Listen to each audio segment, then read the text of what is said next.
नमस्कार दोस्तों, मेरा नाम है राहुल यादव और आप सभी का स्वागत है इन्वेस्ट राइट की एक नई वीडियो में। आशा करता हूं आप सभी लोग कुशल मंगल होंगे। दोस्तों, आज की वीडियो का जो टॉपिक है वो है स्मॉल कैप म्यूचुअल फंड।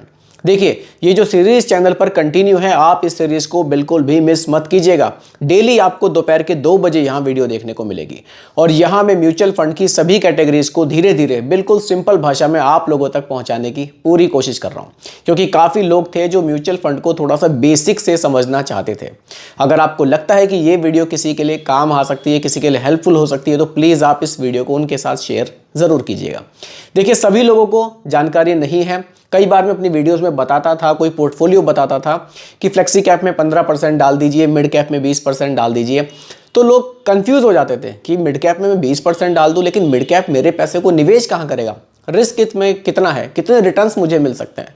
तो इस चीज़ को ही क्लियर करने के लिए ये सीरीज़ मैंने कंटिन्यू की है और बाकी आप लोगों का रिस्पांस बताएगा कि ये सीरीज़ हमें कंटिन्यू करनी भी चाहिए या फिर नहीं। अगर आप लोगों को सीरीज़ पसंद आती है तो प्लीज़ आप लोग इस वीडियो को लाइक ज़रूर कीजिएगा। कमेंट्स में भी आप लोग बता सकते हैं कि इस सीरीज़ में मुझे और क्या ऐड करना चाहिए। ठीक है, स्टार्ट करते हैं। टॉपिक है हमारा स्मॉल कैप म्यूचुअल फंड। आखिर क्या होते हैं स्मॉल कैप म्यूचुअल फंड? क्यों हमें बार बार सुनने को मिलता है कि यार स्मॉल कैप में तो बहुत ज़्यादा रिस्क है, रिटर्न्स हैं लेकिन रिस्क बहुत है। तो ऐसा क्या है स्मॉल कैप में जो इतना रिस्क है और इतने ज़्यादा रिटर्न्स भी हैं? ध्यान से समझेंगे, वीडियो को देखने के बाद काफ़ी हद तक आपको चीज़ क्लियर हो जाएगी कि स्मॉल कैप कैटेगरी आपके लिए सही है या फिर नहीं है। क्योंकि देखिए, सभी की रिस्क टॉलरेंस अलग अलग होती है। देखिए, अभी तक हमने जो सीरीज कंटिन्यू की है इसमें लार्ज कैप को क्लियर कर लिया है, मिड कैप को क्लियर कर लिया है। आज हम स्मॉल कैप पर बात करेंगे। देखिए, ये चीज़ क्लियरली आप इस पिक्चर में भी देख सकते हैं। लार्ज कैप बड़ी कंपनियां, मिड कैप उससे छोटी कंपनियां, स्मॉल कैप ये मिड कैप से भी छोटी कंपनियां होती है। अब देखिए, स्मॉल कैप में भी सेबी का नियम है, क्योंकि हर एक कैटेगरी में सेबी का नियम यहाँ ज़रूर बनाया गया है।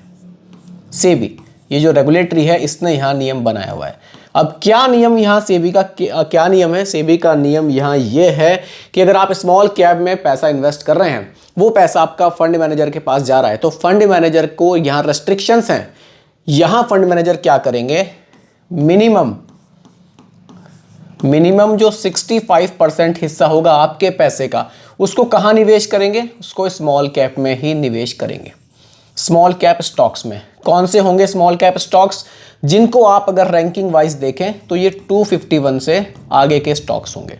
ठीक है, अगर आप जानना चाहते हैं कि कौन सी वो कंपनियां हैं जो स्मॉल कैप में आती है, देखिए वो कंपनियां जिनकी जो एक वर्थ है कंपनियों की वो 5,000 करोड़ से कम है।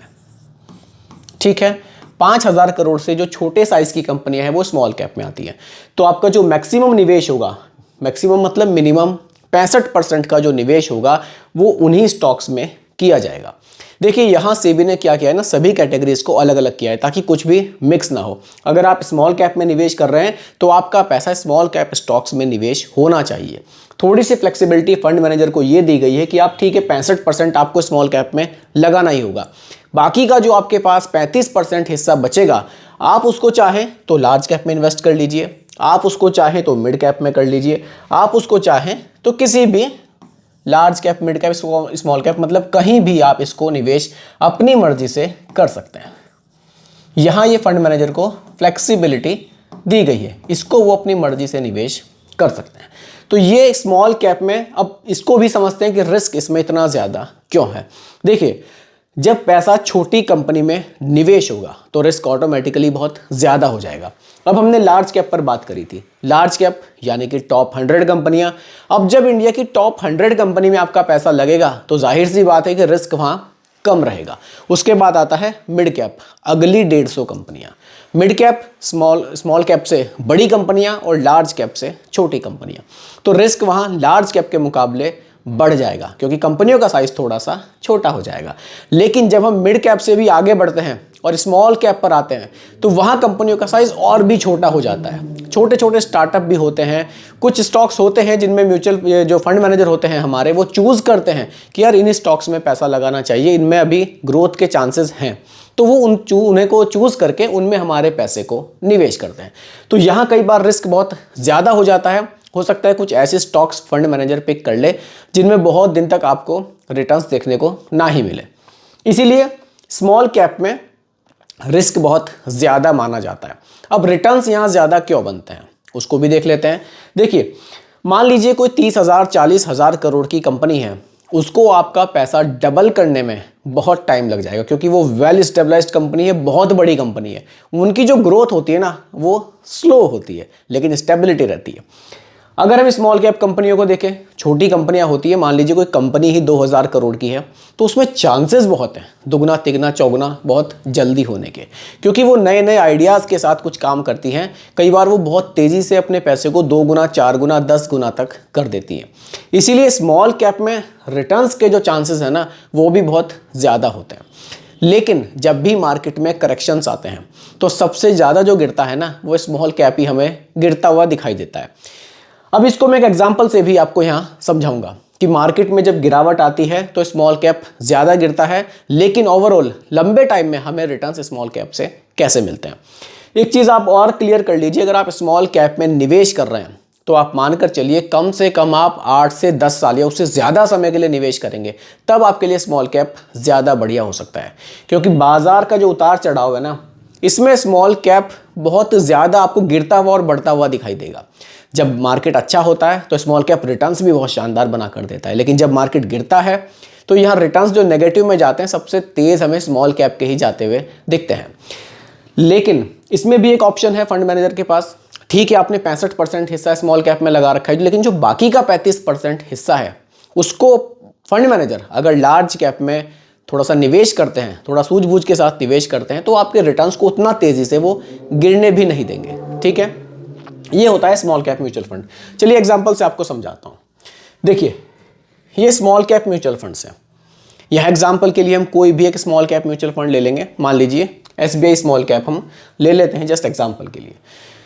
देखिए, यहाँ जो चीज़ मैं आपको दिखाना चाहता हूँ, बाकी फंड की और डिटेल पर तो मैं नहीं जाऊँगा, सीधा सीधा मैं आपको यहाँ रिटर्न्स दिखाता हूँ। सबसे पहले देखिए, पिछले 10 साल में जो रिटर्न्स हमने देखे हैं वो 23% के देखे हैं, और सिंस इंसेप्शन जो रिटर्न्स हैं वो लगभग 26% के हम देख रहे हैं। अभी हमें देखने में लगेगा यार रिटर्न्स तो वाकई बहुत शानदार है स्मॉल कैप के, लेकिन ऐसा नहीं है कि कंटिन्यू शानदार रिटर्न्स ही मिले हैं। गिरावट का टाइम इसमें भी आया, डाउन मार्केट परफॉर्मेंस आप देख सकते हैं। देखिए, मार्च 2020 में -25% हमने देखे हैं। ये मार्च 2020 की बात है।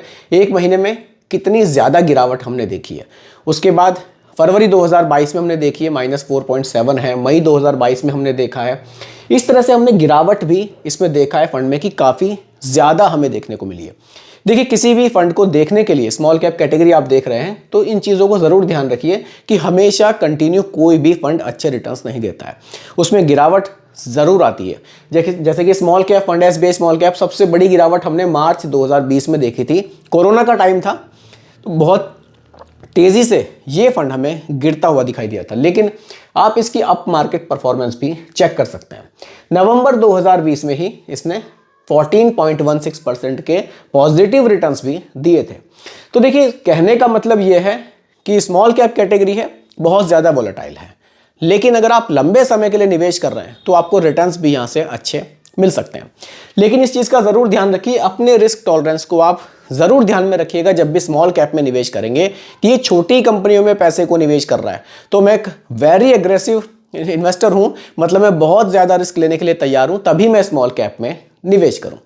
तो दोस्तों, यही आज की वीडियो का टॉपिक था कि स्मॉल कैप म्यूचुअल फंड्स क्या होते हैं और कैसे ये हमारे पैसे को मार्केट में निवेश करते हैं। आशा करता हूँ कि टॉपिक आपको पूरी तरह से क्लियर हुआ होगा। फिर भी कोई कन्फ्यूज़न हो आप मुझे कमेंट कीजिएगा, रिप्लाई मैं आपको ज़रूर करूँगा।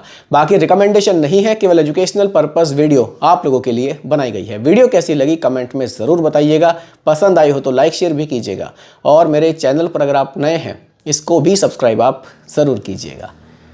धन्यवाद।